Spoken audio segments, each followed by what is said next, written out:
Sean bienvenidos a la Suprema Corte de Justicia de la Nación. Les saluda José de Jesús Cruz y Baja y nos encontramos en su programa El Pleno en Vivo. Este día el Pleno del Tribunal Constitucional de nuestro país continuará con el análisis de acciones de inconstitucionalidad en el caso la número 122, diagonal 2015, y sus acumuladas 124 y 125, diagonal 2015, acciones de inconstitucionalidad promovidas por partidos políticos nacionales, en el caso Partido de la Revolución Democrática y Partido Morena, y también la Comisión Nacional de los Derechos Humanos.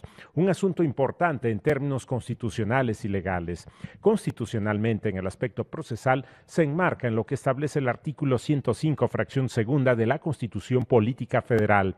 En el orden constitucional substancial, importante a partir de lo que establece el artículo sexto de la Constitución Política de los Estados Unidos Mexicanos, en lo que corresponde al derecho a réplica. Esto también enmarcado en lo que se plantea en este artículo constitucional como uno de los derechos fundamentales, que es el de la libertad de expresión. Una armonización que se plantea en este artículo respecto de este derecho de la libertad de expresión, el derecho de réplica y también la salvedad de los derechos a la vida privada, al honor, a la reputación. Un marco importante también en el orden legal se plantea precisamente a partir de lo que establece la ley reglamentaria del artículo sexto de la Constitución Política Federal, y los conceptos de invalidez vertidos en las acciones de inconstitucionalidad apuntan precisamente a la posible violación del orden constitucional a partir del contenido de diversos artículos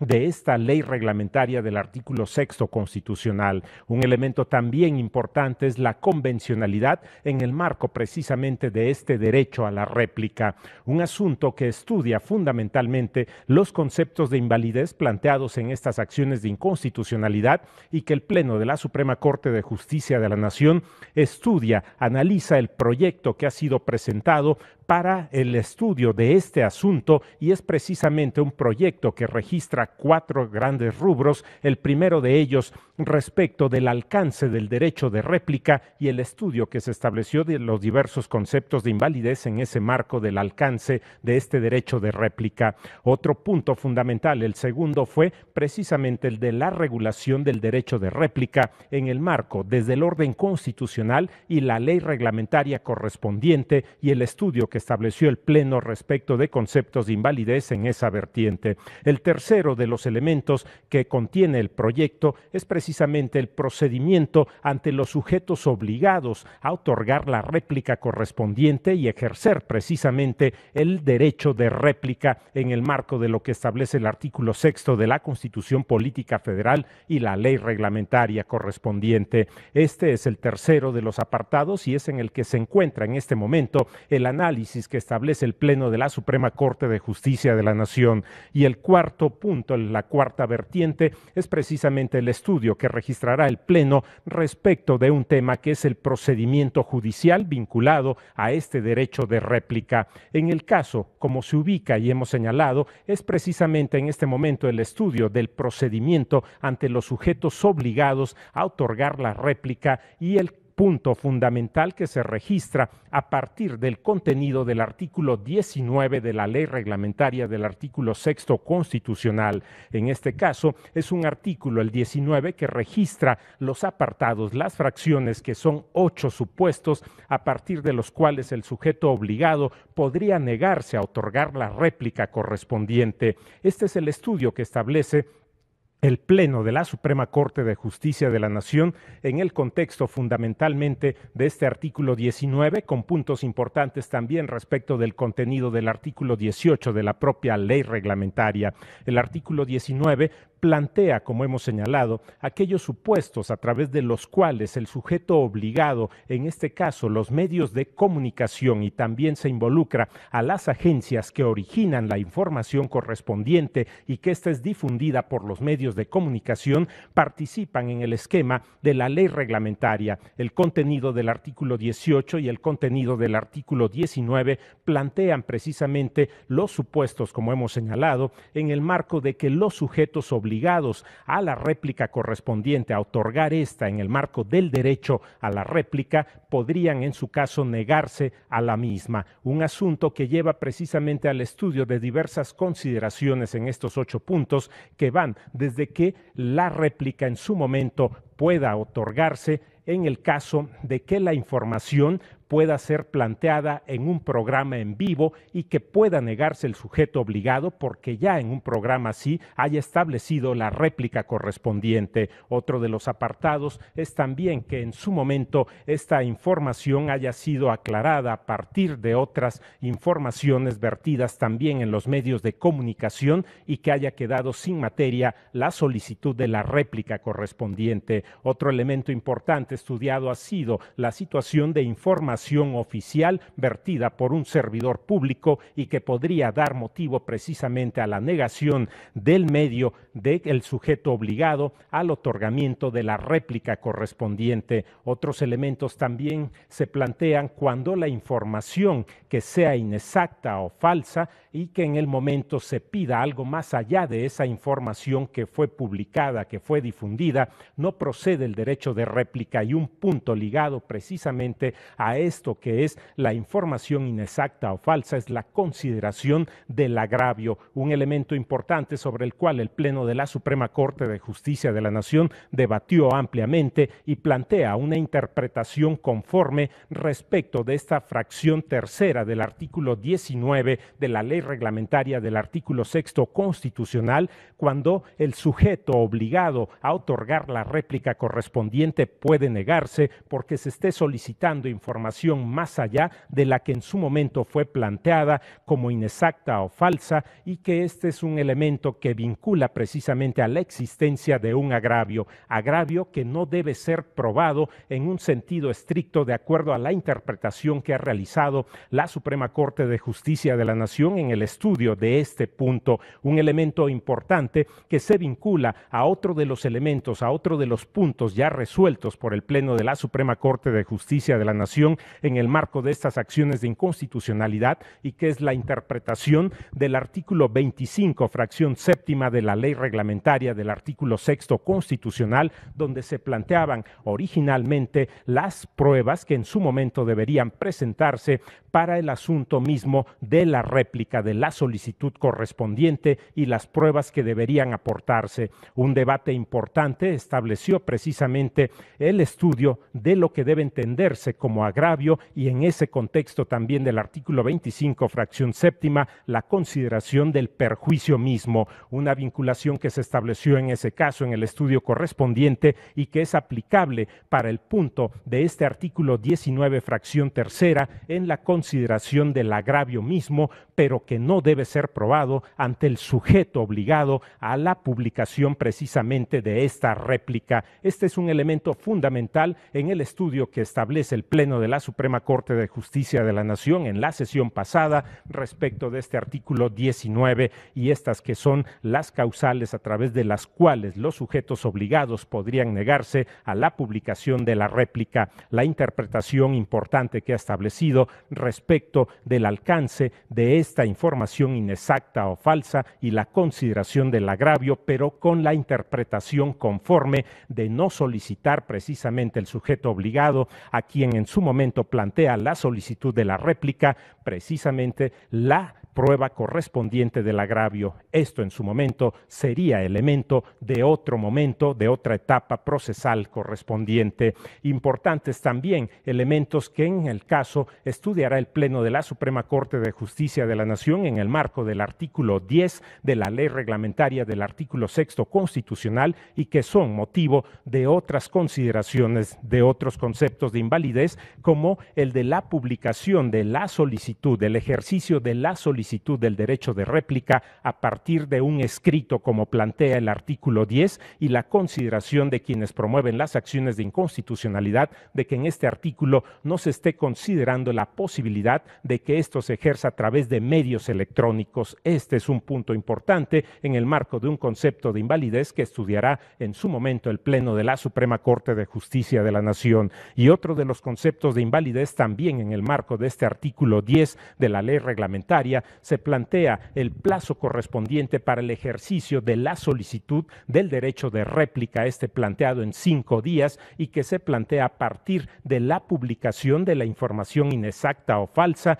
y el argumento se plantea como punto fundamental el que es poco tiempo el que se considera en esta ley y que eso se plantearía como una situación de violación al orden constitucional. Este es otro de los conceptos de invalidez planteados precisamente en el marco de este concepto de invalidez y como punto fundamental de que sea a partir de la publicación y no del momento en que se haga sabedor, conocedor, quien en su momento pueda solicitar la réplica correspondiente. Y otros elementos importantes en el otro ámbito, en el punto número 4 del proyecto que estudia el Pleno de la Suprema Corte de Justicia de la Nación, atiende precisamente al procedimiento judicial a seguir en el marco de este derecho de réplica, su ejercicio y la solicitud correspondiente. Estos son algunos de los elementos importantes que analizará el Pleno de la Suprema Corte de Justicia de la Nación en el marco de los conceptos de invalidez planteados en las acciones de inconstitucionalidad 122/2015 y sus acumuladas 124 y 125/2015. En este momento iremos a una pausa y volvemos con ustedes con más comentarios al respecto. Vamos a la pausa.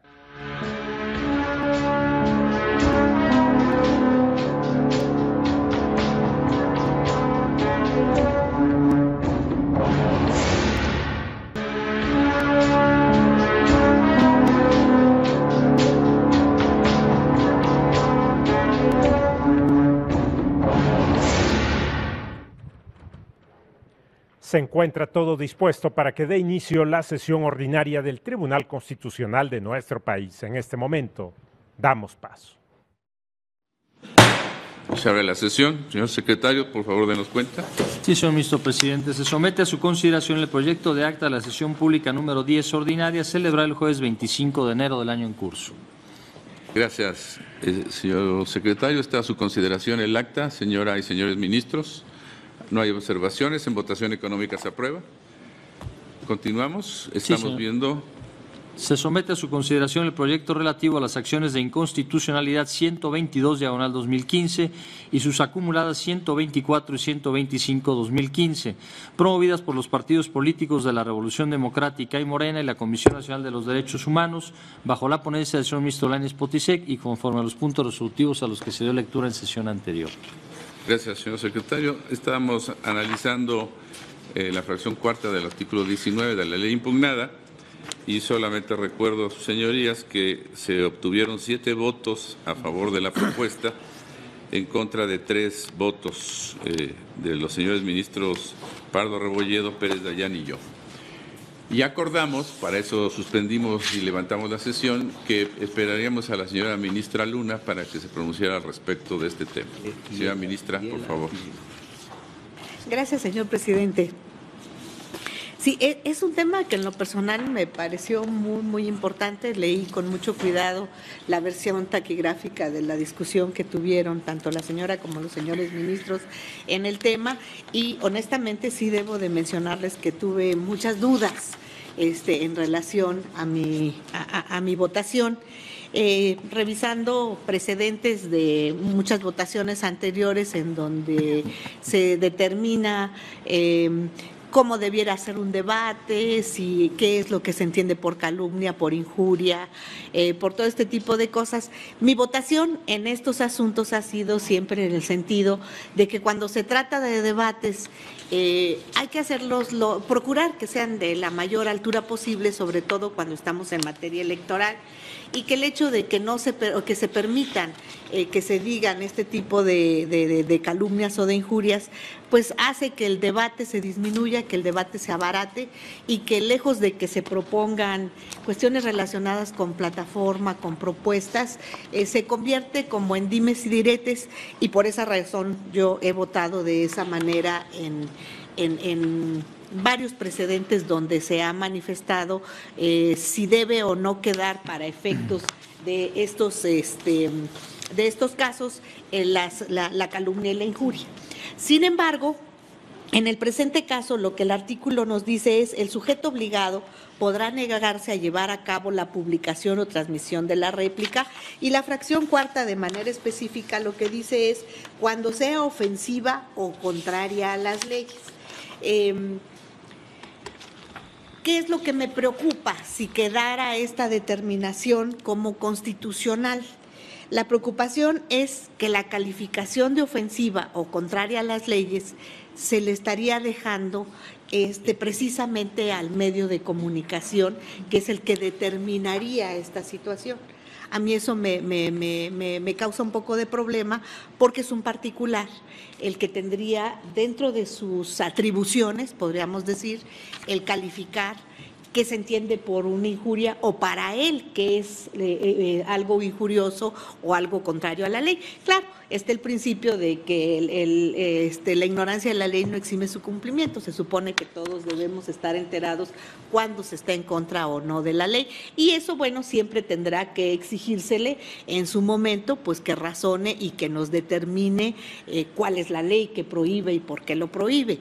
Entonces, eso quizás no me preocupe tanto, pero cuando se relaciona con cuestiones ofensivas, cuando estamos hablando de ofensas, ¿qué es la ofensa? ¿Para quién es una ofensa? ¿Y qué implica una ofensa? Ese es el problema. Y aquí la calificación de esto se le deja al medio de comunicación, y en un momento dado esto puede llegar a ser nugatorio el derecho de réplica. Esta es realmente lo que a mí me preocupa. ¿Qué es el derecho de réplica? Pues el derecho de réplica implica el poder refutar de alguna manera la imputación de hechos que uno considera que no son válidos. Y desde luego, si se hace seriamente uso del derecho de réplica, pues no tiene por qué haber calificativo alguno que pudiera en un momento dado considerarse injurioso, y si lo que se trata es de demostrar o de determinar que los hechos que se le habían imputado no son ciertos o no son correctos, pues no hace falta incurrir en ninguna de las prohibiciones que está estableciendo el artículo. Sin embargo, el artículo lo establece. ¿Y quién determina esta situación? El medio de comunicación. Al determinar esto el medio de comunicación, ¿qué puede traer como consecuencia? Que no se pueda hacer uso del derecho de réplica. ¿Y a qué equivale aquí el derecho de réplica? Platicando hace rato con alguno de los compañeros, el derecho de réplica casi equivaldría a una inserción pagada, en la que no es el medio de comunicación de alguna manera el que va a calificar si lo dicho o lo manifestado en el derecho de réplica es o no correcto, y si corresponde o no a una situación ofensiva o contraria a la ley. Porque al final de cuentas, si bien es cierto que esto puede ser motivo de que sea justiciable y que se lleve ante el juez de distrito para poder determinar si se incurrió o no en un problema de esta naturaleza, lo cierto es que esto implica que el tiempo ha pasado y la oportunidad para la realización del derecho de réplica puede ser ya inoportuna, ya puede haber perdido la oportunidad de su razón de ser. Eso es lo que realmente me resulta preocupante. Entonces, si lo podemos equiparar a una inserción pagada de alguien que está manifestando por qué razón considera que lo que se ha publicado de su persona o de su familia no es cierto, y por qué está señalando esto, bueno, pues equivale precisamente a eso, a una inserción pagada en la que el medio de comunicación simplemente está cumpliendo con publicar lo que se le está pidiendo por otra persona en uso del derecho de réplica. Si esto en un momento dado contiene situaciones que pudieran dar lugar a la impugnación de injurias, o que sea una situación ofensiva o contraria a la ley, bueno, pues quien la publicó, quien se ve afectado con esta publicación, siempre tendrá la posibilidad también, o bien de ejercer su propio derecho de réplica, si es que se está imputando una cuestión falsa, o bien de por los medios ordinarios establecer también la demanda correspondiente. Entonces, ante esta situación sí debo de mencionar que fue motivo de reflexión y que de primera intención yo estaba por la declaración de constitucionalidad, pero ante el riesgo de que en lo personal considero que podría ser nugatorio el derecho de réplica o cuando menos de su oportunidad, por esa razón estaré por la declaración de inconstitucionalidad. Gracias, señor presidente. Gracias, señora ministra. Habiendo tomado el voto de la señora ministra que ha manifestado hace un momento, denos cuenta cuál es la votación final, señor secretario. Sí, señor ministro presidente. Una mayoría de 8 votos a favor de la propuesta del proyecto, consistente en declarar la invalidez del artículo 19, fracción cuarta de la ley impugnada. ¿Mayoría de 8 votos? Así es. Bien, muy bien. Queda entonces resuelto con esa votación por el sentido señalado esta parte de la propuesta.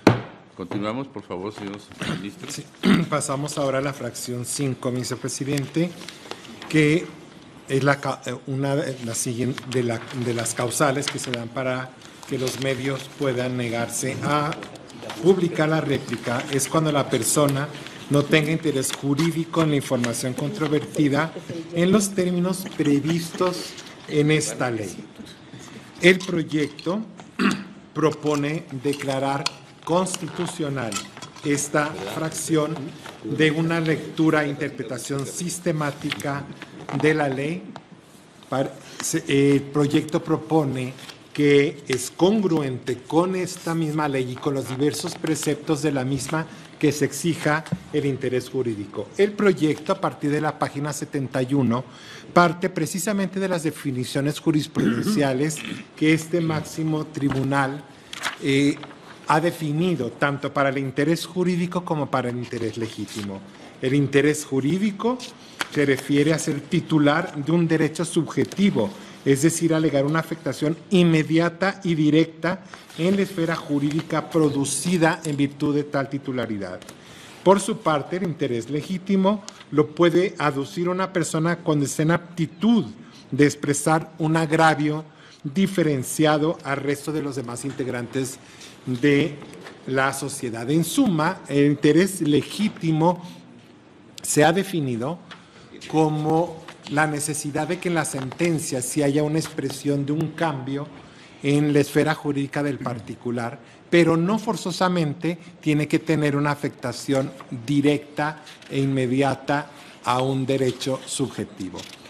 El proyecto propone la constitucionalidad porque desde la definición, e insisto, todos los demás artículos de la ley que se refieren al agravio, desde la definición del derecho de réplica en el artículo 2 de la ley reglamentaria, dice el derecho de toda persona que sean publicadas o difundidas las aclaraciones que resulten pertinentes respecto de datos o informaciones transmitidas o publicadas por los sujetos obligados relacionados con hechos que le aludan, que sean inexactos o falsos, cuya divulgación le cause un agravio.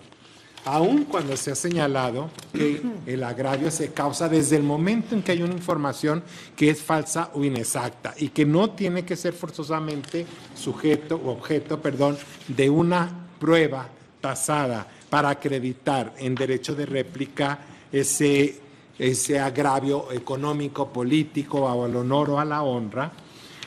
De todas maneras, me parece a mí que la lógica que lleva esta ley es a considerar que quien puede solicitar el derecho de réplica es quien está aludido, quien resiente ese agravio, persona física o moral, pero tiene que ser esa persona la que solicite el agravio y no abrir la interpretación a un interés legítimo que puede llevar a circunstancias donde, sin estar directamente aludido, alguien considerara que pudiera integrarse a esa alusión y de alguna manera sentir que tiene un agravio. Por eso, en este punto, consideramos que es fundamental que se mantenga este requisito de negativa para la solicitud. Gracias, presidente. Gracias, señor ministro. Señor ministro Cosío. Gracias, señor presidente. La posición que adopté desde que comenzamos con el análisis de este asunto sobre la condición social del derecho de réplica me lleva a votar en contra de esta fracción quinta, porque considero que exigir este interés jurídico, tal como está expuesto en el párrafo 181 del proyecto, es contraria a la mecánica general de lo que se busca con el derecho de réplica. Por tal razón, estaré en contra del proyecto en este punto. Muchas gracias. Gracias, señor ministro. Señor ministro Medina Mora, por favor. Muchas gracias, señor presidente. Yo también estoy en contra del proyecto en este punto. Y no lo estoy en función de la explicación muy cuidadosa que nos ha dado el ministro Lainez en el carácter del interés jurídico y su diferencia con el interés legítimo. A mí lo que me preocupa y me parece que no lleva al propósito de la ley y de la norma es que quien califica si hay interés jurídico sea el medio.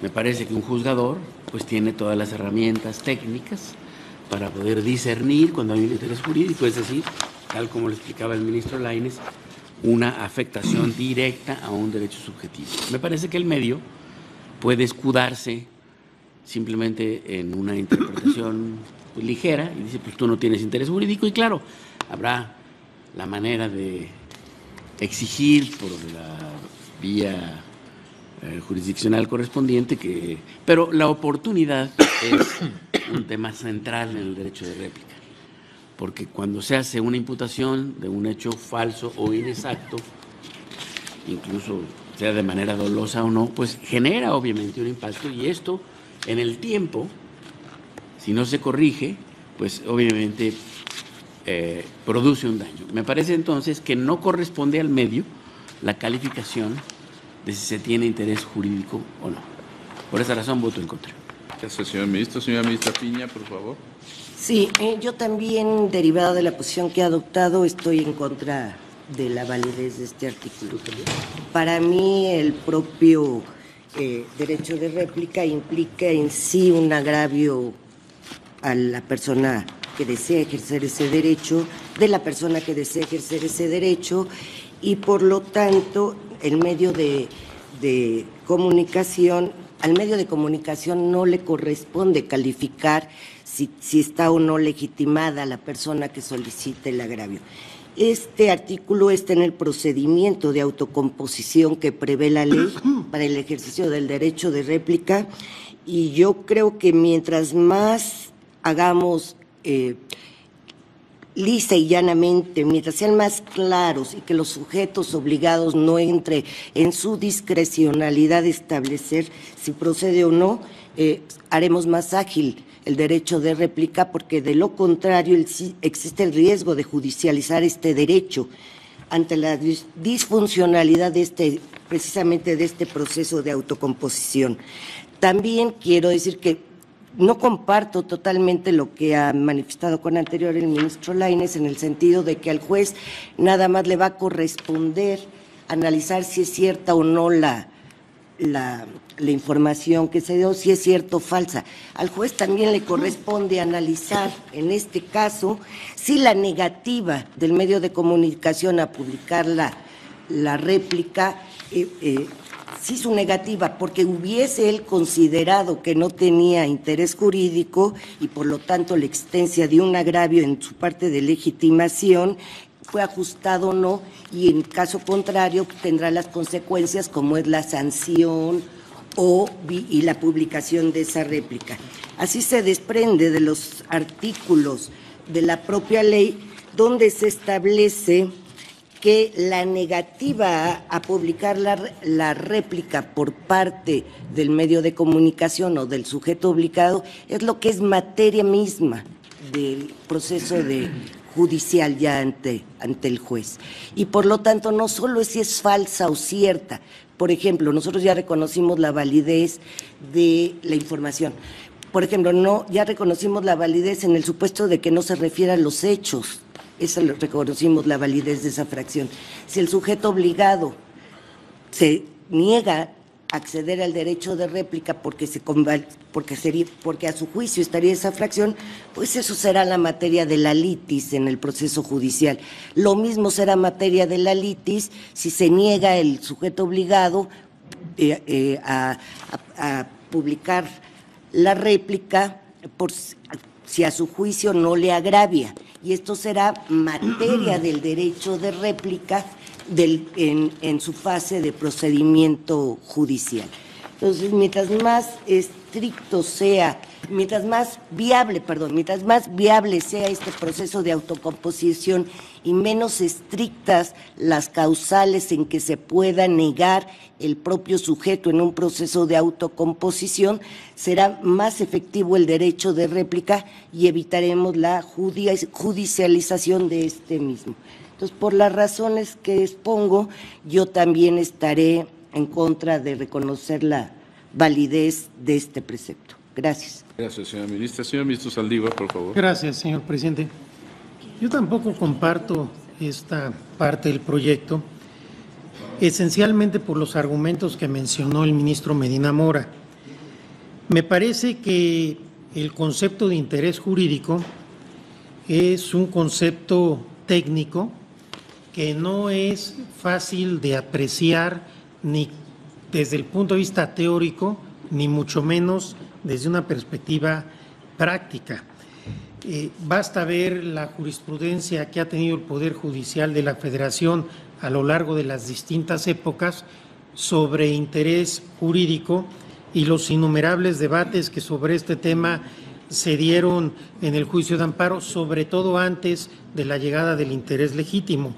Me parece que este concepto, que primero es jurídico y que después es de difícil comprensión, no se puede dejar en manos de los sujetos obligados que fácilmente y con ligereza pudieran decir no se afecta el interés jurídico, y con esto ya se tendría la excusa ideal para judicializar el tema. La prontitud, la oportunidad de la réplica es esencial, y a mí me parece que este tipo de conceptos, con la misma lógica de quienes votamos la fracción anterior, creo que cuando la ley le permite que sea el medio el que valore esta situación, se desvirtúa por completo la réplica. Cuando además, según como hemos venido votando la mayoría hasta este momento, el agravio se entiende cuando la persona es referida de manera directa o indirecta por la información inexacta o falsa. Entonces, basta que alguien sea referido por una información y que ésta sea inexacta o falsa para que se tenga que dar la réplica, sin que haya lugar, a mi entender, para poder valorar el concepto de interés jurídico, cualquiera que sea la connotación que se le ha dado en este caso al interés jurídico, porque también tenemos que reconocer que el concepto de interés jurídico no es unívoco, tiene diferentes acepciones, diferentes formas de plantearse dependiendo de los asuntos. Me parece que el legislador en este punto se excede y desvirtúa la naturaleza del derecho de réplica, y por ello votaré por la invalidez. Gracias, presidente. Gracias, señor ministro. Señor ministro Gutiérrez. Gracias, ministro presidente. En el mismo sentido y sustancialmente por las mismas consideraciones que expuso la ministra Piña Hernández, yo también estoy en contra de este proyecto. Gracias, señor ministro. Está a su consideración, señor ministro Franco. Señor presidente, como en todos estos casos, ¿no?, hay una línea que no es de claro oscuro. Sin embargo, me parece que, y esa es también mi posición, que hablar de interés jurídico implica necesariamente un juicio que se tiene que hacer sobre un concepto jurídico técnico, que en este caso me parece que dejarlo en manos de quien ha producido la información, pues lo deja en absoluta libertad para, a través de ese concepto, pues señalar que en su opinión no tiene interés jurídico.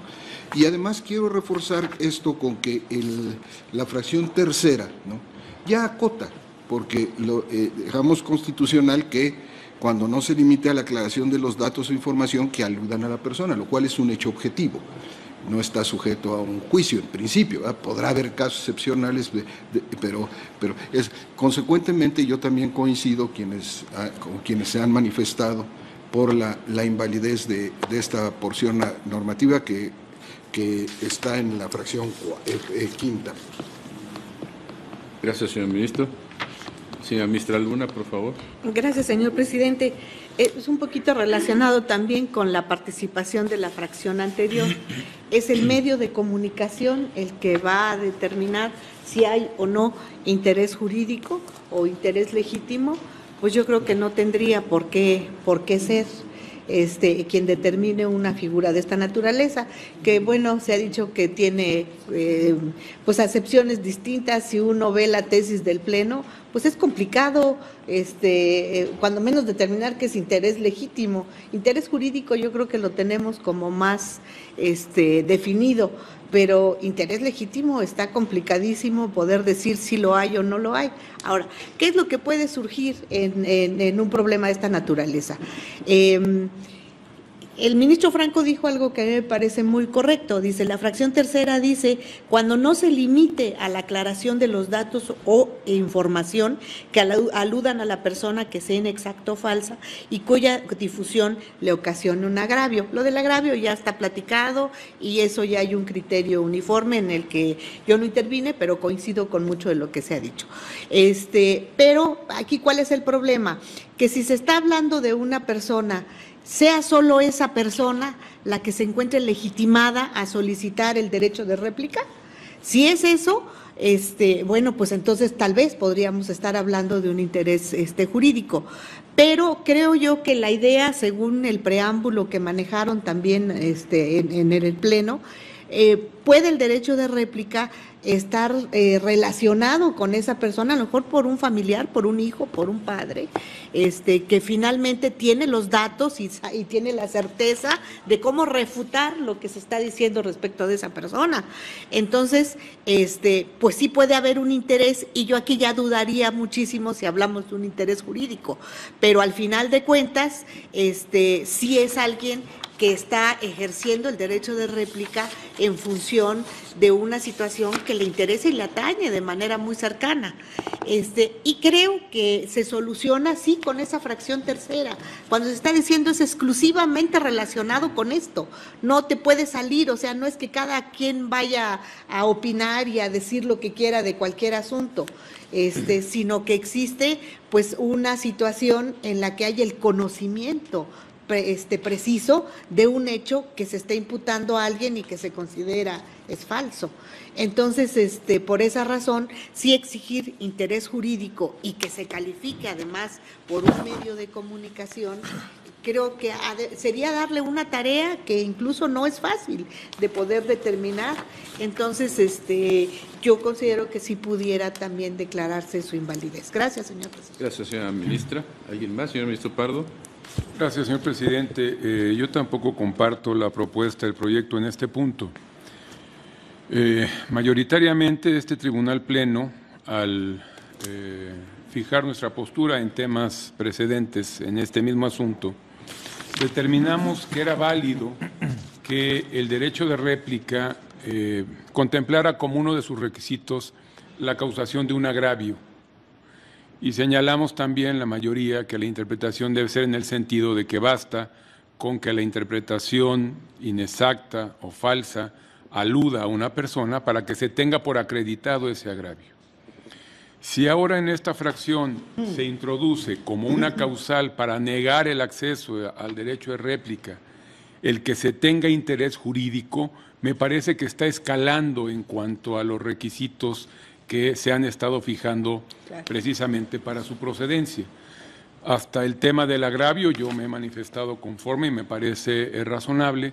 Creo yo que al introducir, y no en la definición, sino en las causas para negar la réplica al interés jurídico, veladamente lo está introduciendo como un requisito más para la procedencia de este derecho. Y yo, por esa razón y en congruencia con mis votos respecto de temas anteriores, estaría también en contra en este punto. Gracias, señor presidente. Gracias, señor ministro. ¿Alguien más, señores ministros?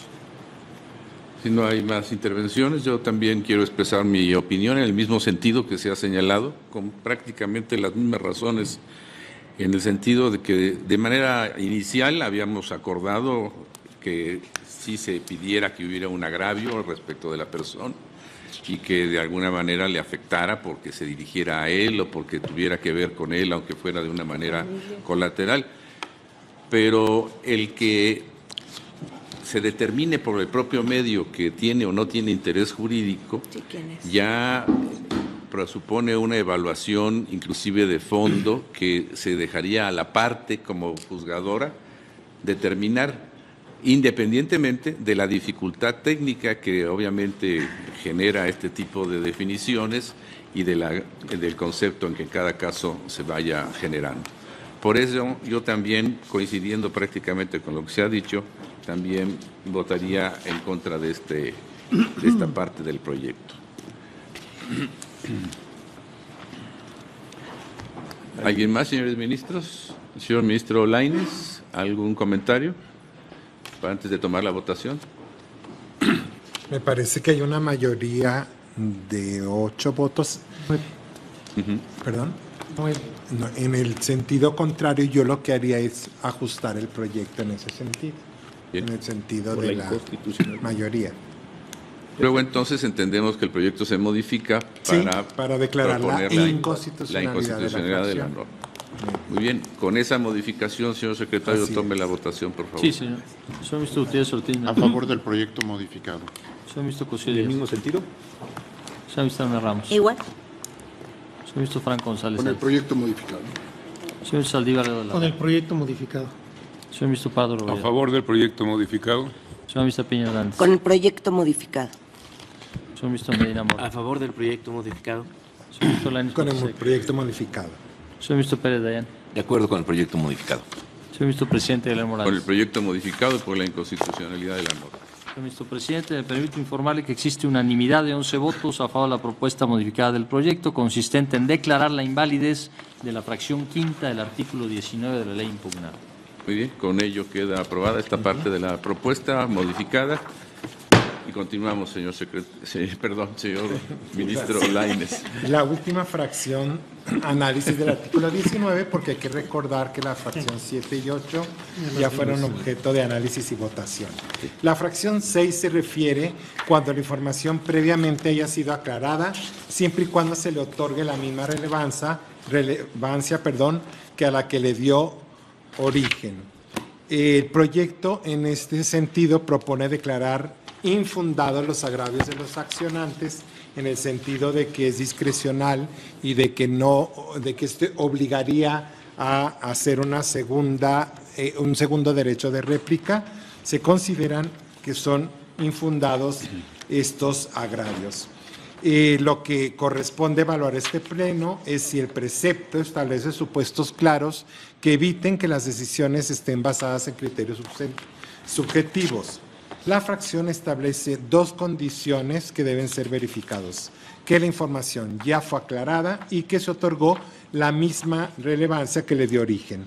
De la simple lectura, tanto en los artículos 15 y 16 de la propia ley, el proyecto propone que, tratándose de medios impresos, es necesario que la réplica se encuentre en la misma página de la publicación con características similares y la misma relevancia, que es lo que acreditaría que es la misma importancia que tuvo la información original.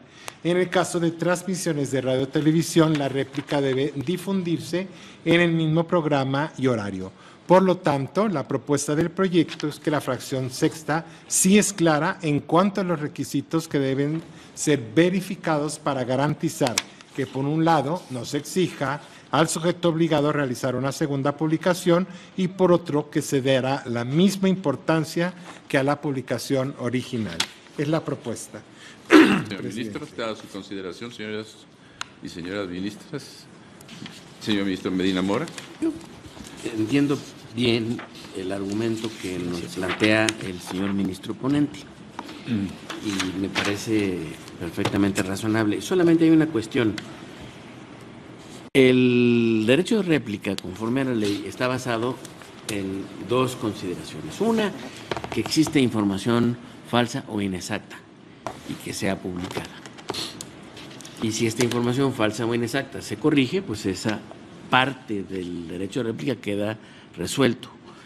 Pero el otro elemento es que le aluda y el medio puede corregir la información falsa o inexacta, pero no corregir la alusión a un grupo o a una persona determinada. Y me parece que esa parte que es, siento, un valor tutelado relevante del derecho de réplica, puede salvarse en todo caso con una interpretación conforme de que deba, obviamente, ser o haya sido previamente aclarada, no solo en razón de la falsedad o inexactitud, sino también de la persona, de la atribución o la alusión a quien resulte agraviado por la misma. Es cuanto, presidente. Gracias, señor ministro. ¿Alguna consideración al respecto? Señora ministra Luna. A mí me parece puesto en razón lo que dice el ministro Medina Mora, porque al final de cuentas el artículo sí no habla de la alusión, la otra parte sí. Entonces sí quedaría muy completo el hecho de que se diga así pasaron o no pasó esto así y asado, pero puede quedar en tela de duda si esto alude o no a la persona. Entonces exigir como una interpretación conforme que sí se haga la alusión, yo creo que lo deja de manera más completa y más más segura, sobre todo en cuanto a la negativa del derecho de réplica, porque ya se hace innecesario. Con todo respeto, yo considero que queda englobado dentro de la inexactitud. Si se está refiriendo a una persona a la que no debía referirse, a un grupo al que no debía referirse porque no tenía ninguna intervención en los hechos que se dieron en la información, desde mi punto de vista pudiera quedar aclarado, comprendido dentro de la inexactitud de la información.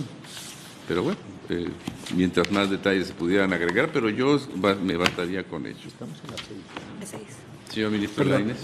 Digo, en el mismo sentido, a mí me parece que el tema a discutir aquí es si puede, digamos, cuando la información ya fue aclarada y se le otorga la misma relevancia, tenemos que entender en el precepto que es la información aclarada respecto a él. Si desde luego el medio sacó otra aclaración y dejó el hecho falso e inexacto, pues siempre tendrá el sujeto que solicita, pues el exigir el derecho de réplica y decir, qué bueno que aclaraste, dijiste lo que tenías que decir, pero el hecho mío nunca fue corregido y por lo tanto exijo mi derecho de réplica.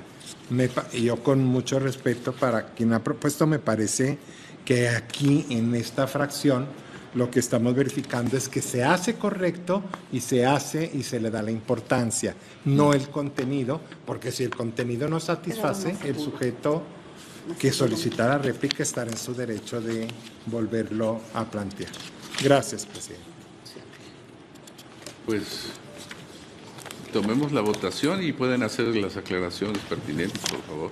Señor secretario. Sí, señor ministro Gutiérrez Ortiz. Con el proyecto. ¿Con el proyecto? Señor ministro Luna Ramos. Yo estoy por la constitucionalidad.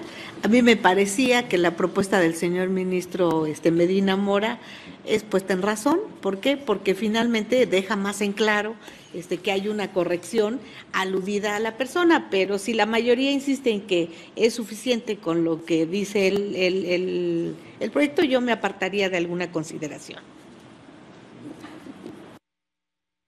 Señor ministro Fan González. Con el proyecto. Señor ministro Saldívar. Con el proyecto.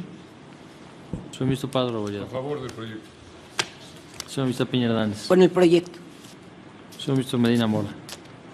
A favor del sentido del proyecto, por consideraciones adicionales, asumo que es pertinente precisamente por las razones que expresó el ministro Lainez al final, debe entenderse que habría lugar a una interpretación conforme, haré un voto concurrente. Señor ministro Lainez. Con el proyecto. Señor ministro Pérez Dayán. Con el proyecto. Señor ministro presidente Aguilar Morales. También con el proyecto. Señor ministro presidente, me permito informarle que existe unanimidad de 11 votos a favor del sentido del proyecto, consistente en reconocer la validez del artículo 19, fracción sexta de la ley impugnada. La señora ministra Luna Ramos vota por las consideraciones en los términos precisados por el señor ministro Medina Mora, quien vota a favor del sentido, pero con consideraciones adicionales por interpretación conforme y con anuncio de voto concurrente. Muy bien, queda entonces resuelto con esta votación esta parte de la propuesta. Continuamos, señor ministro Lainez, por favor. Iniciaremos el punto 3.3 en la página 75 del proyecto. La pregunta que propone es es constitucional que no se prevea la posibilidad de que la solicitud de réplica se presente por medios electrónicos. El proyecto reconoce que el artículo 10 de la ley, en la parte en que habla en la solicitud, no es suficiente, eso no es enormemente claro como para darnos luz sobre si el escrito se debe presentar también en medios electrónicos. Literalmente habla de un escrito que contenga lo siguiente y después nos dice el escrito deberá ir acompañado, etcétera, etcétera. En una literalidad del texto entenderíamos, no, tiene que ser por escrito porque dice escrito. El proyecto propone hacer una interpretación conforme para señalar que esto hoy en día no distingue y que un escrito hoy puede perfectamente entenderse también como la utilización de un medio electrónico para presentar la solicitud. En ese sentido, creemos que el precepto permite interpretar, haciéndole de manera más favorable a la persona, que la solicitud puede interponerse por escrito de manera física o electrónica. Gracias, presidente. Gracias, señor ministro. Está a su consideración. Señor ministro Franco. Gracias, señor presidente. Yo podría aceptar que esta interpretación conforme abre el espectro para que muchas personas puedan hacer uso del derecho de réplica. Yo solamente llamo la atención a que si nos pronunciamos por esta interpretación conforme, también tendríamos que introducir en la misma el requisito que aparece en el número 5 romano del artículo 10, que se refiere firma autógrafa original del proponente o de su representante legal. Consecuentemente, si se utiliza un medio electrónico, de alguna manera tendría que ir reproducida esa firma, asentada obviamente en el verdadero original, la firma de quien está promoviéndola. Me parece que podría introducirse la interpretación conforme para salvar esto, porque sí hay ocasiones en que podría una persona estar muy lejos, ¿no?, del medio o de donde él pudiera hacer ejercicio de su derecho de réplica, y vamos a ver el plazo, pero el plazo hasta ahora, el que contiene la ley, es muy breve para hacerlo. Consecuentemente, me parece que es plausible abrir esta posibilidad. Sin embargo, sí considero que esto también tendría que introducirse. Gracias. Señor ministro Pérez Dayán. Gracias, señor ministro presidente. Entiendo en toda su amplitud el que la tecnología viene a facilitar de modo absoluto la utilización de los recursos, medios de defensa, o en su caso escritos, entendidos estos en un sentido amplio, a efecto de evitar que físicamente esto tuviera que hacerse a través de una determinada forma. Evidentemente, la expresión escrito hoy alcanza una amplitud tal que por esta forma de comunicación no solo se requiera un documento, sino también una comunicación de carácter electrónico. Pero esto ya de alguna manera fue puesto en evidencia por el propio ministro Franco González Salas en cuanto al requisito de la fracción quinta, que evoca evidentemente una versión restringida de la expresión escrito, pues debe ser firma autógrafa, y por autógrafo debemos entender lo que es puesto por puño y letra de su titular. La voluntad del legislador en este sentido ha sido la certeza para los dos sujetos involucrados. Comencemos con el titular del derecho de réplica. El presentar un documento que acuse recibo supone la posibilidad de que en efecto hizo la solicitud. En caso de que ésta no sea contestada o no lo sea favorablemente, implicará la posibilidad de que en el término correspondiente acuda ante el juez, quien en un procedimiento sumario tendrá que acreditar antes que nada que la solicitud se hizo y el instrumento correspondiente para demostrar que la solicitud se hizo, pues es precisamente el acuse de recibo del medio, agencia de noticias o fuente oficial que produjo la información. Si no tiene este requisito, el juez no podrá abrir procedimiento alguno para determinar si obliga al sujeto correspondiente a expresar o publicar la réplica. Esto entonces favorece la certeza de quien presenta la solicitud, pues tiene la constancia fehaciente. Por el otro lado, el propio medio se asegura de que sea precisamente la persona que lo solicita la que por medio de la identificación oficial y la firma autógrafa sea quien se dirige a ella. Tiene también la certeza de que esto se está dando. Traído esto a nuestra práctica judicial, el Poder Judicial de la Federación ha iniciado un procedimiento ambicioso en sí que permite tener la certeza de que quien promueve es precisamente quien promueve y no alguien en su nombre, ni tampoco quien se hace pasar por él indebidamente. Es así que se han desarrollado distintos instrumentos que le dan al receptor la posibilidad de asegurar que el uso de esta firma electrónica le lleva a entender que es precisamente la persona a la que se le otorgó. Y la persona que se le otorgó, el debido cuidado de que la firma electrónica se utilice precisamente por él o por quien esté autorizado por él para utilizarla. Para utilizar una firma electrónica no es necesario que el propio titular lo haga. Cuando se tiene autorizada esa posibilidad, se hace desde cualquier equipo y cualquier persona lo puede hacer. De ahí que la seguridad en estos sistemas es fundamental para tener la certeza de que se está produciendo un acto jurídico válido. Es responsabilidad del titular de una firma electrónica vigilar su debido uso. Y esto no solo queda en el ámbito judicial, lo es también para determinadas operaciones bancarias y no se diga para aspectos enteramente fiscales.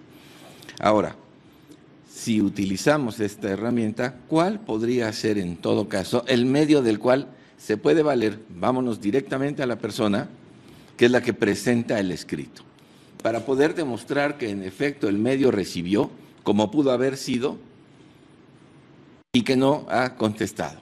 La primera defensa del medio sería, como han entrado muchos correos electrónicos y no tengo la obligación de revisar una información por vía electrónica.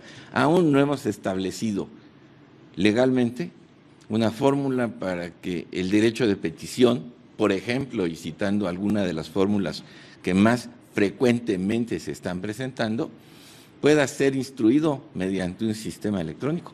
Evidentemente, si a través de de estos formatos el propio interesado acusa recibo, puede quedar configurada la posibilidad de tener por acreditado que sea impuesto del contenido de la solicitud, ya sea de réplica, de derecho de petición o cualquier otra circunstancia que por su propio derecho le haya formulado.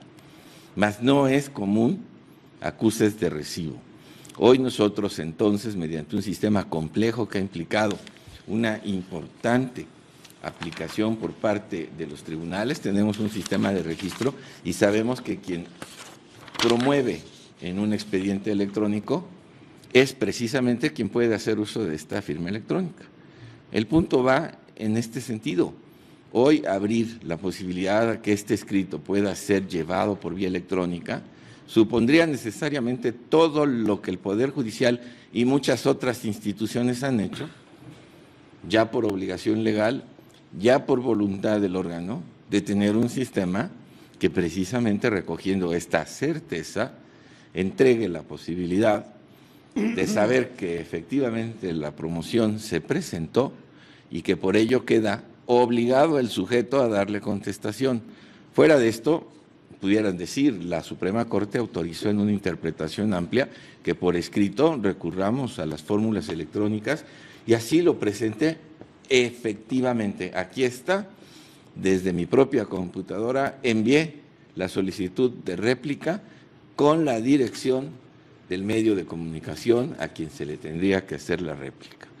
Y esto, ¿a qué nos llevaría? A que un fedatario público exprese que efectivamente del contenido de la información que proviene de esta computadora se tiene certeza de que así fue, que fue elaborado y que se remitió a una determinada dirección, confirma que la dirección es la del periódico, y el periódico entonces diría, bueno, pero igual a que recibo cientos, no solo temas de réplica, muchísimos más. ¿Esto qué generaría en función de lo que sigue el procedimiento? Yo quisiera insistir en que en el procedimiento, esto es, ya después de que se negó la réplica o no se contestó el escrito, una de las principales cargas que corren para quien solicita la intervención de los tribunales en esta circunstancia lo es precisamente demostrar que formuló la solicitud, que fue recibida y no fue atendida o fue atendida sin favorecerle. Viene nuevamente mi pregunta, ¿cómo podríamos cumplir con esta circunstancia si en interpretación amplia de esta expresión escrito, el máximo tribunal de la Nación ha permitido el uso de este tipo de herramientas y me resulta que el medio no me la reconoce? Y no me la reconoce como sucedería para cualquier otra instancia a la que se le formulen solicitudes a través de correos electrónicos. Se tiene la certeza de que la firma precisamente quien lo quiere, es esa la persona y no es una suplantación. Y por el otro lado, ¿cómo puedo demostrar, para que esto lo vincule, que efectivamente fue recibida y por tal razón obligada a contestarlo? Yo no me niego de ninguna manera a entender que las herramientas hoy de la tecnología facilitan la vida, pero en el tema de la comprobación de los hechos, esto tiene particularidades que lo hacen diferente a cualquier otro instrumento. Hoy no se tiene la posibilidad de asegurar que quien se dirige a un medio de comunicación pueda demostrar que efectivamente lo fue, que fue recibido y que habrá de ser atendido. Y por el otro lado, el medio de comunicación tampoco tiene la certeza de que quien le dirigió esto es precisamente quien lo debe hacer.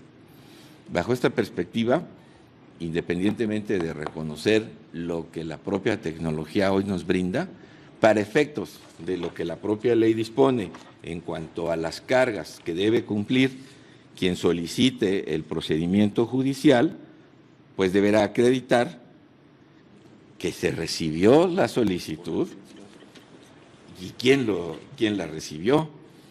Por ello es que el artículo 24 tiene que cumplirse en este sentido. La solicitud del inicio del procedimiento judicial deberá presentarse ante el juez de distrito, dice la norma, dentro del plazo de 5 días hábiles a la fecha en que la parte legitimada debió haber recibido la notificación a que se refiere el artículo 12, a la fecha en que la parte legitimada haya recibido la notificación a que se refiere el artículo 12, o a la fecha en que el sujeto obligado debió haber publicado o transmitido la aclaración correspondiente. Esto es, el artículo 24, en relación con el artículo 12, evoca necesariamente la posibilidad de demostrar que esto se hizo. Y la única manera viable y comúnmente aceptada para demostrar es precisamente el recibo en el domicilio oficial de un medio de la solicitud. Digo yo, bien podríamos entender que para efectos de prueba hay muchas otras fórmulas de las cuales se puede valer un particular, entre otras, ya lo dije, la fe de hechos, pero hoy no es el caso estar vinculando la posibilidad de que para demostrar que el medio recibió mi documento, deba yo recurrir a un notario público para que dé fe de que el documento salió de una computadora con los conocimientos propios que deben ser en materia de cibernética para expresar que en efecto salió, se recibió en lo que llaman ahora la bandeja de entrada del medio y a partir de ello poderle cumplir al juez la carga de que esto efectivamente sucedió. No soy escéptico, lo único que sí creo es que hay circunstancias mínimas que deben facilitar y si estas, lejos de producir el efecto que se requiere, traen consecuencias más graves, entonces habrá que ser cauteloso con estas circunstancias. Yo por ello creo que la expresión escrito está así puesta por el propio legislador con toda la intencionalidad de lo que significa un medio de prueba de que la comunicación se hizo y la certeza para el medio de que quien lo hizo es precisamente el sujeto legitimado para hacerlo. Gracias, señor presidente. Gracias, señor ministro. Señor ministro Medina Mora. Muchas gracias, señor presidente. La reflexión que nos comparte el señor ministro Pérez Dayán me gatilla a mí muchas reflexiones a mi vez. Yo estoy de acuerdo con el proyecto, me parece que escrito es en blanco y negro, en papel o por vía electrónica, es perfectamente atendible acreditar de qué correo y de qué persona salió el correo y a qué correo y a qué persona llegó el correo. Esto no es una pericial compleja. La firma electrónica, como él señala, pues tiene otro propósito. Ahí hay una creación de obligaciones y tiene que haber una constancia. Pero a mí me parece que el espíritu con el que hemos abordado este asunto es facilitar el ejercicio del derecho de réplica. Yo decía al principio, en mi intervención inicial, que muchos dolores de cabeza nos evitaríamos si en el manual o en los procedimientos de mejores prácticas de los que escriben las notas estuviese hacer la consulta previa al aludido antes de publicar, como es la práctica internacional, incluso reglada en muchos países. No es así. Entonces tenemos que encontrar un mecanismo a partir del cual el que se sienta aludido tenga un agravio por información falsa o inexacta, tenga un medio para hacer esto. Me parece que el facilitar esto y el poner los menos obstáculos posibles para que esto pueda atenderse, pues es la manera de proceder. Estoy cierto de que en el buzón de correo físico del medio seguramente recibirán tantas o más piezas de correo o escritos en donde firma un policía o hay un sello, si tampoco lo podemos saber, y ciertamente es innumerable, y a ver quién rasca qué es lo relevante o qué no. En esa lógica me parece que incluso esto es una fuente de certidumbre mayor. Yo por esa razón estoy con el... Gracias, señor ministro. Señor ministro Lainez. Gracias, ministro presidente. Yo también debo reconocer que me parecen muy interesantes las reflexiones que ha traído al debate el ministro Pérez Dayán en este tema particular. Sin embargo, yo sí quisiera hacer una precisión. El proyecto no está proponiendo sustituir el medio escrito por forzosamente el medio electrónico. Simplemente es el interpretar que la posibilidad quedará a quien solicita de usar uno o a otro. No podemos garantizar a 100% que efectivamente utilizando el medio electrónico no pueda haber un problema, pero eso será ya responsabilidad de quien tuvo la opción de enviarlo por un medio electrónico u optó o prefirió por un medio escrito.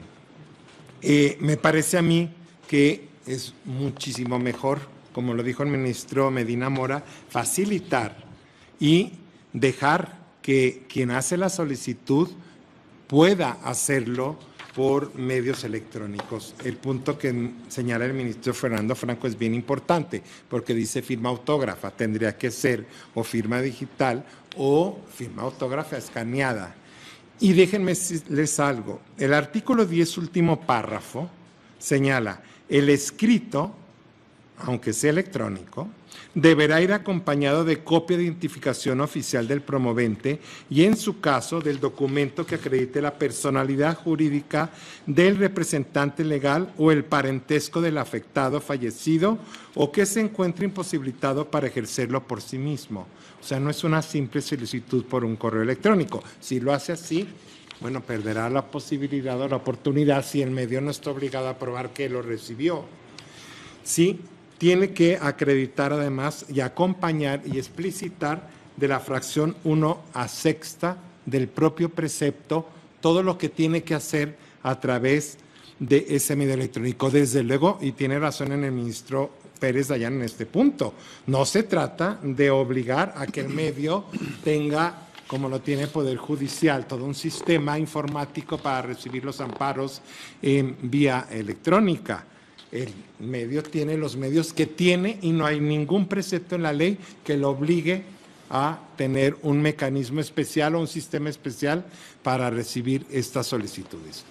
Si las tiene y la solicitud llega dentro de los plazos, acompañado todo lo que está previendo el proyecto que tiene que acompañar, pues el medio dará el trámite.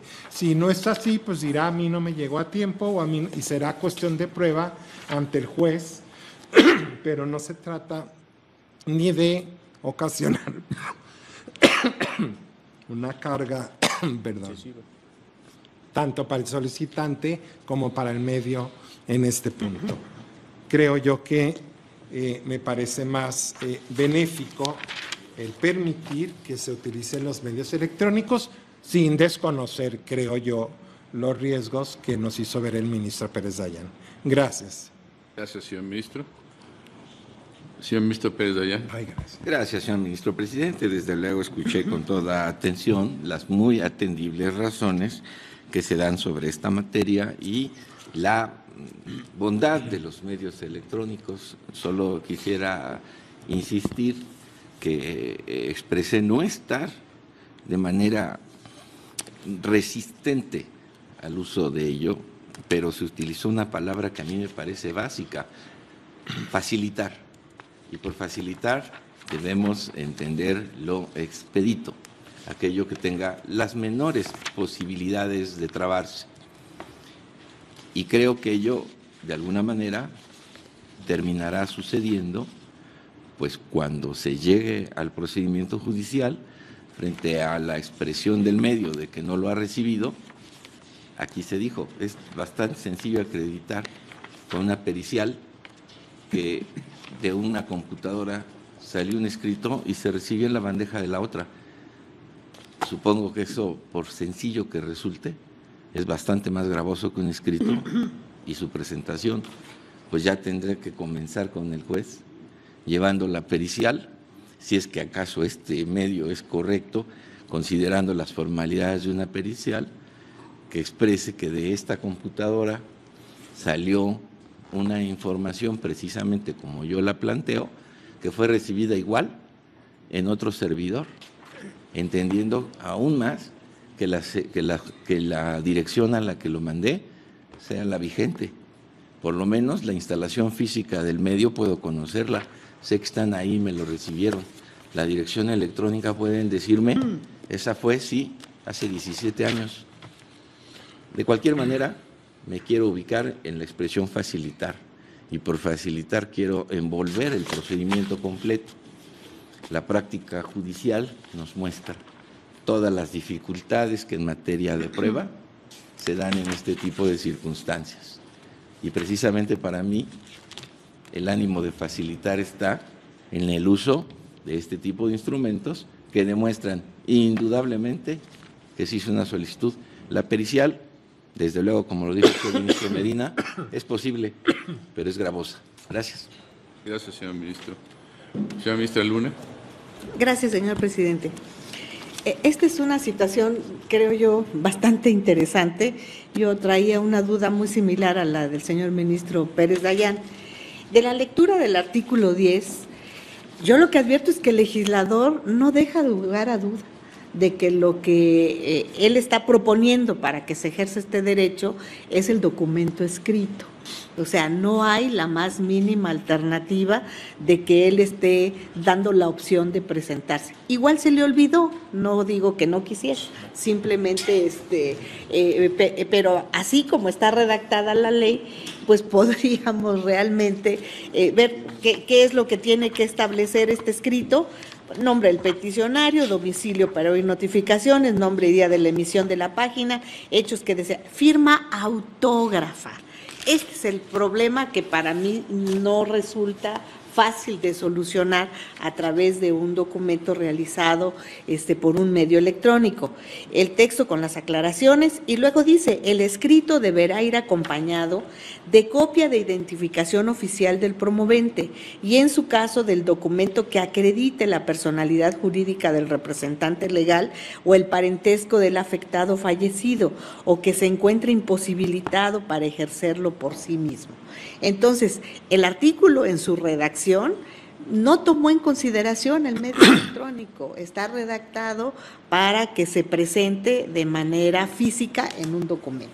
Ahora, yo coincido con lo que se ha dicho tanto por el señor ministro Medina Mora como por el señor ministro ponente, que es la posibilidad de dar una facilidad a través de los medios electrónicos. Sí, eso lo entendemos perfectamente bien, pero esto es algo que se ha implementado en muchos tribunales, en muchos en operaciones bancarias, pero donde se tiene una validación de la firma electrónica, precisamente para saber quién la está presentando.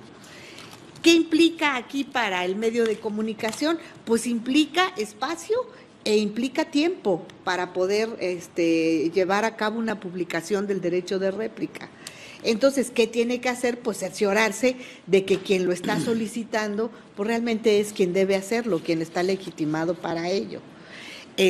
Y si no se cuenta con el medio electrónico que valide esta situación, yo sí coincido con lo expresado por el señor ministro Pérez Dayán, en el sentido de que la interpretación conforme no llevaría a eso. Yo quiero recordarles que en la ley de amparo no existía con anterioridad la posibilidad de que se presentara una demanda por medios electrónicos. Sí se presentaron por medios electrónicos en una situación especialísima con un acuerdo general del Consejo de la Judicatura. Y ya con posterioridad se hizo la reforma legal. Y en todas aquellos tribunales donde se permite el juicio en línea, pues tiene una plataforma que valida precisamente estas firmas, porque lo que se está pidiendo es la firma autógrafa, y una firma que se manda a través de un documento electrónico, pues no es una firma autógrafa, es una firma electrónica que en mi opinión debiera estar validada. Gracias, señor presidente. Gracias, señora ministra. Señor ministro Medina Mora. Perdón, presidente. Me disculpo de verdad. Estos derechos, me parece, tienen que ejercerse tanto por la persona aludida y en su caso agraviada como por el medio de buena fe. Y puede haber el escrito en firma autógrafa con la identificación en un PDF.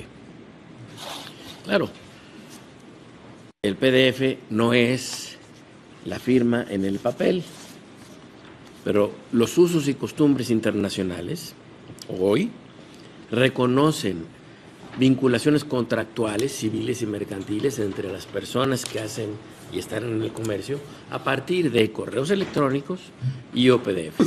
Hay tecnologías distintas de la firma electrónica. Por ejemplo, cuando uno hace algún tipo de transacción, incluso hospitalaria, en la que uno, con el mecanismo que la propia página ante quien se hace la petición permite escanear de manera directa la identificación oficial o la ficha del seguro de la persona que va a solicitar el servicio. Y se hace una firma y esa firma se valida. Entiendo que eso tiene que estar arreglado, pero aquí me parece que, insisto, se trata de darle facilidad a quien ejerce derecho de réplica, y si se trata de poner la identificación oficial, en la acreditación del poder y la firma autógrafa, pues que se acepte en un PDF para efecto de que esto no le da la razón a quien solicita el derecho de réplica, simplemente le da el acceso a que el medio tenga conocimiento fehaciente de que esta es su petición y de que esa es la base a partir de la cual, porque no está disponiendo del patrimonio suyo ni de nadie, o sea, no está haciendo una transacción, no está pidiendo una devolución de impuestos, no le están acreditando en una cuenta de cheques, está ejerciendo el derecho natural que le corresponde por haber sido, insisto, aludido, agraviado por una información falsa o inexacta. Gracias. Gracias, señor ministro. Señora ministra Luna. Gracias, señor presidente. Yo entiendo todo lo que menciona el señor ministro Medina Mora y yo no me opongo a que esto se haga por medios electrónicos, pero sí que se regule. Que si se va a hacer, como dice él, por PDF o como sea, bueno, que así se establezca. que se determine cómo se lleva a cabo la certeza de quién la presenta, porque de lo contrario, pues sí se deja abierto. ¿Alguien más, señores ministros? Yo coincido con la propuesta del señor ministro Franco. Creo que con los requisitos que establecen en el artículo 10, y en los que se debe acompañar, además del escaneo, vamos a suponer, del documento con la firma autógrafa, los documentos de identificación de su casa de representación. Yo creo que con eso sería de inicio suficiente para que en su caso se pudiera considerar válida. Sí creo, como se ha dicho, que debe o debería expedirse un reglamento, un manual que estableciera los requisitos ya pormenorizados, pero creo que como está la propuesta, yo estaría en el mismo sentido que propone el señor ministro Franco. Si no hay más observaciones, tomemos la votación, señor secretario. Sí, señor. Señor ministro Gutiérrez Ortiz. Con el proyecto. Señor ministro presidente. Señor ministro Ana Ramos. En esta parte en contra. Entiendo que el señor ministro ponente aceptó, entonces, con el proyecto modificado. Gracias.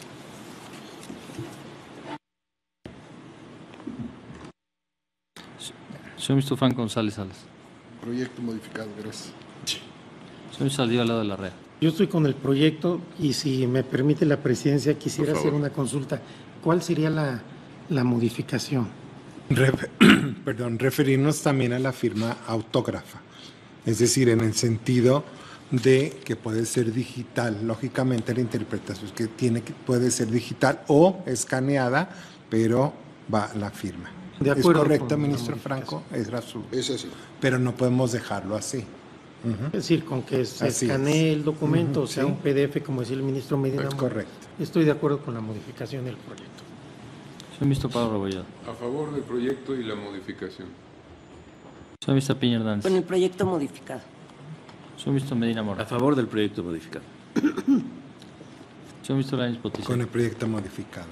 Señor ministro Pérez Dayán. Conservando el ánimo de facilitar las cosas, pero que sean factibles, en contra. Señor ministro presidente Aguilar Morales. Con el proyecto modificado. Señor ministro presidente, me permito informarle que existe una mayoría de 9 votos a favor de la propuesta modificada del proyecto. Bien, pues con esta votación queda entonces aprobado el proyecto con la modificación señalada. Vamos a levantar la sesión. Tenemos una sesión privada, señoras y señores ministros, que llevaremos a cabo una vez que se desaloje la sala. Los convoco a la próxima sesión pública ordinaria el día de mañana a la misma hora y en este recinto. Se levanta la sesión.